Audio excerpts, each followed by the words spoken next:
Hello, my dear friends. I'm Professor Vayam Khan, and this is the part 6 of frequency response analysis. So, in today's video, we are going to discuss how to plot Bode plots, what is the meaning of Bode plots, some basic terms involved in these Bode plots, and since our examination is uh, online, it is of MCQ type, so we'll see the definitions of various things involved in these Bode plots, which can be asked in your final examination, because it will not be asked to you to draw the body plots in physical. So therefore we must study this portion according to uh, the MCQ type of questions. So let us begin.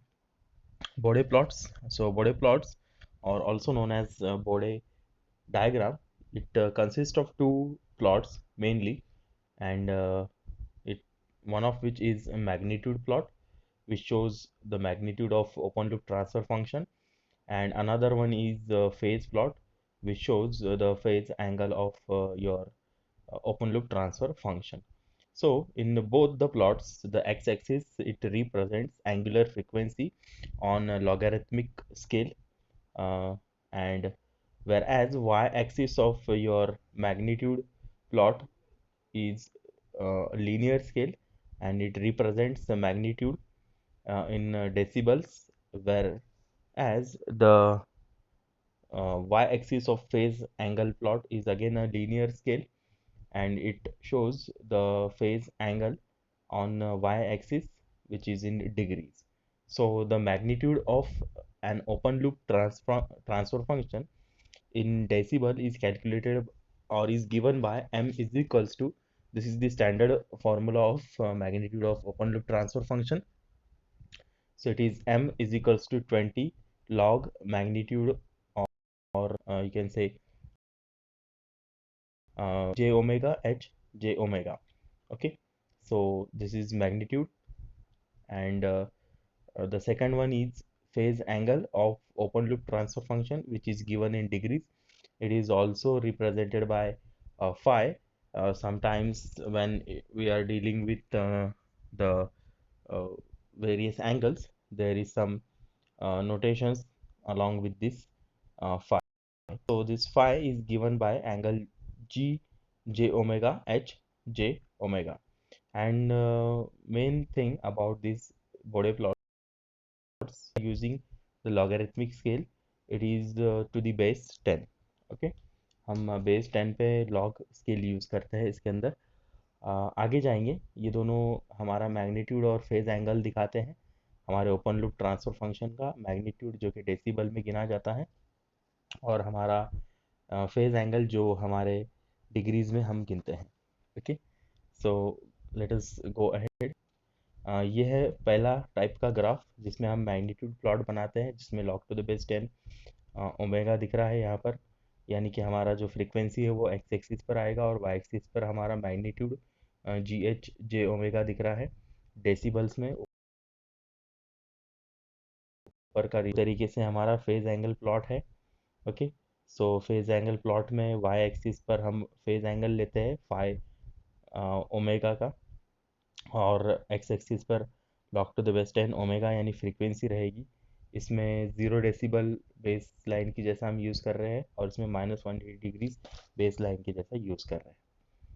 सो ये दोनों भी plots हम एक दूसरे के ऊपर नीचे बनाते हैं, मतलब मैग्नीट्यूड प्लॉट ऊपर रहता है और उसके एग्जैक्टली नीचे फेज एंगल प्लॉट रहता है। ओके, ताकि हम गेन मार्जिन और फेज मार्जिन जो है वो कैलकुलेट कर सके। स्टेप्स फॉर सॉल्विंग बॉडे प्लॉट, तो स्टेप्स आप समझ लीजिए, इसमें से कोई भी स्टेप्स पूछ सकते हैं हमारे एग्जामिनेशन में। ओके, सो स्टेप 1 है, पहले तो bring the given G S and H S that transfer function into standard time constant form, उसको स्टैंडर्ड टाइम कांस्टेंट फॉर्म में हमको लाना है। ओके, तो स्टैंडर्ड टाइम कांस्टेंट फॉर्म जो है वो है हमारा omega n square upon s into s plus two delta omega n. Okay,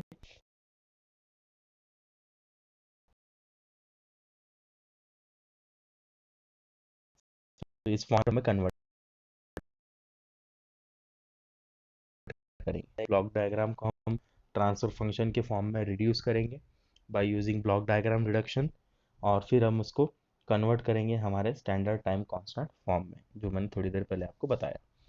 इसके बाद सेकंड स्टेप में क्या करना है कि हमारा जो स्टैंडर्ड फॉर्म है इसमें हम रखते हैं omega n square upon s in bracket s plus two delta omega n, और इसमें हमको देखने मिल रहा है कि यहाँ पर एस यूज़ कर रहे हैं हम।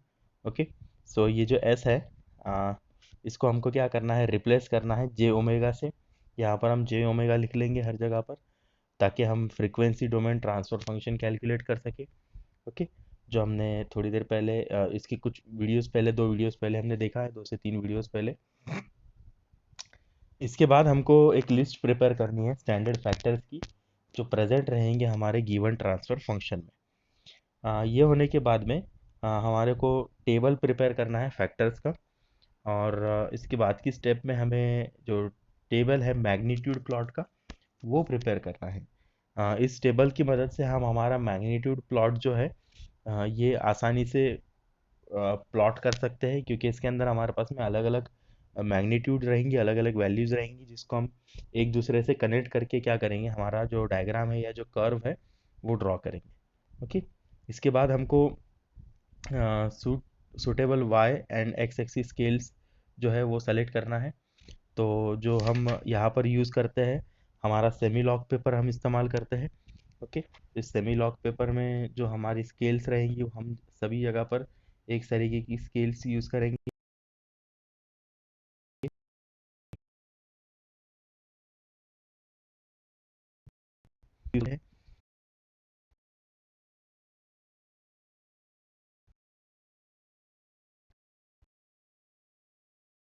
ओके, जो starting point and corner frequency के लिए, मतलब स्टार्ट पॉइंट और एंड पॉइंट्स हम क्या करते हैं, ड्रॉ करते हैं। Then we write the phase angle equation corresponding to the phase of each factor present. हर एक फैक्टर जो रहेगा उसका फेज एंगल इक्वेशन हमको क्या करना है, लिखना है।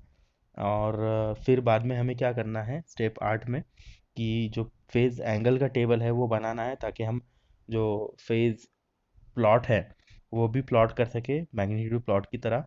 ओके, फिर depending upon largest frequency term present, choose the starting point of log scale. Log scale का स्टार्टिंग पॉइंट चूज करना है।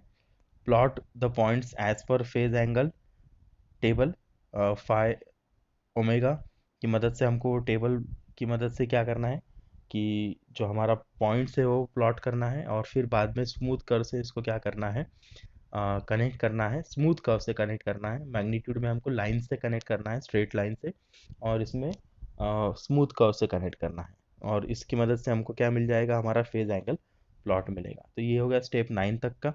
अब इसके बाद आता है गेन मार्जिन कैलकुलेशन। ओके, सो हमने थोड़ी देर पहले हमारा डायग्राम देखे थे कि जो हमारा गेन क्रॉसओवर पॉइंट है उसकी मदद से हम फेज मार्जिन निकालते हैं, और जो हमारा फेज क्रॉसओवर पॉइंट है उसकी मदद से हम क्या निकालते हैं, गेन मार्जिन निकालते हैं। तो ये है हमारा फेज क्रॉसओवर पॉइंट, इसको ऊपर निकालेंगे, ऊपर ड्रॉ करेंगे। तो ये जहाँ पे हमारे कर्व को कनेक्ट इंटरसेक्ट करेगा वहाँ से हमारे 0 डेसिबल की लाइन तक, या 0 डेसिबल की लाइन से जहाँ पर कर्व को ऊपर कट करेगा वहाँ तक का डिस्टेंस, ये रहता है हमारा गेन मार्जिन। तो यहाँ पर नेगेटिव गेन मार्जिन है। ओके, इसलिए ये नीचे आया है। उसी तरीके से यहाँ पर फेज मार्जिन निकालते वक्त हम गेन क्रॉस ओवर और नीचे ट्रेस करने पर जहाँ पर वो फेज कर्व को कट करेगा वहाँ से हमारे -180 लाइन तक का डिस्टेंस, या -180 लाइन से लेके हमारे कर्व तक का डिस्टेंस यहाँ पर वापस से नेगेटिव है। तो इसलिए यहाँ पर ऊपर पहले कट कर रहा है और बाद में नीचे की -180 लाइन को कट कर रहा है। तो ये रहेगा मेरा फेज मार्जिन। इस तरीके से हम गेन मार्जिन और फेज मार्जिन फाइंड आउट करते हैं। ओके, सो ये हो गया हमारा गेन मार्जिन और फेज मार्जिन का कैलकुलेशन।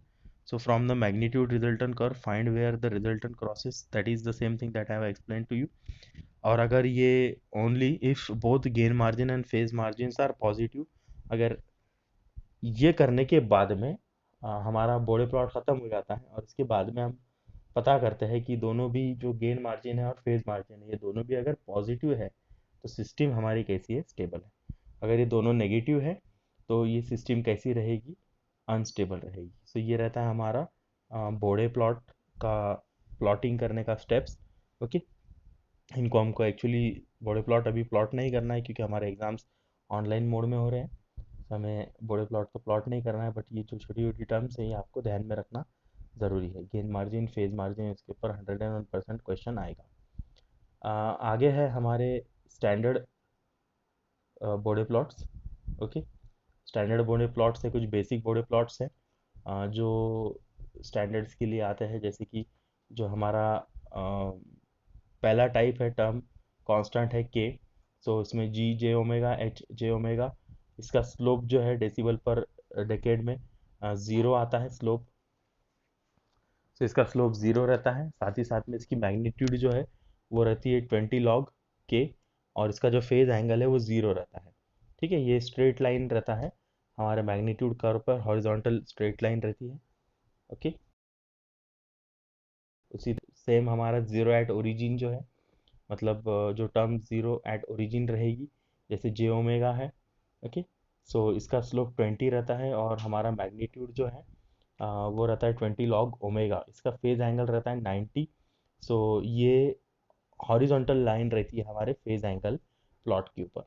ओके, देन फिर हमारा एन जीरोज एट ओरिजिन है, तो जिसका जे ओमेगा एन है इक्वेशन। उसके बाद इसका स्लोप जो है 20 एन रहता है और इसका मैग्नीट्यूड 20 एन लॉग ओमेगा रहता है, जिसका फेज एंगल 90 एन रहता है। एन की वैल्यू पुट अप करो और ये सब चीज़ें आप कैलकुलेट कर सकते हैं।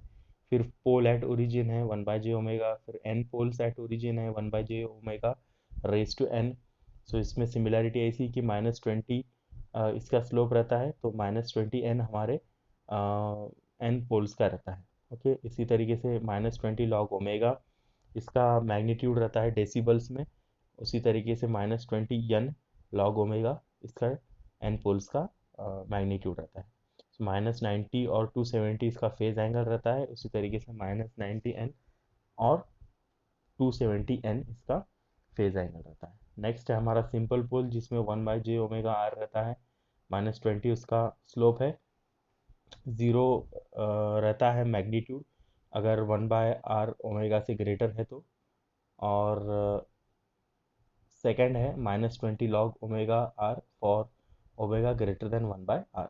ओके, सो ये उसका मैग्नीट्यूड है। सेकंड ऑर्डर डेरिवेटिव टर्म है, फिर सेकंड ऑर्डर इंटीग्रल टर्म है, इनकी भी यहाँ पर स्लोप्स दिए हैं 40 -40। ओके, साथ ही साथ में मैग्नीट्यूड्स दिए हैं, जब हमारा ओमेगा ओमेगा एन से छोटा रहता है तो 40 लॉग ओमेगा एन इसका मैग्नीट्यूड रहता है, जब वो सेम रहते हैं दोनों ओमेगा और ओमेगा एन तब ये 20 log two delta omega n square रहता है, और जब ग्रेटर रहता है ओमेगा ओमेगा एन से तो उसका मैग्नीट्यूड रहता है 40 लॉग ओमेगा। ओके, सो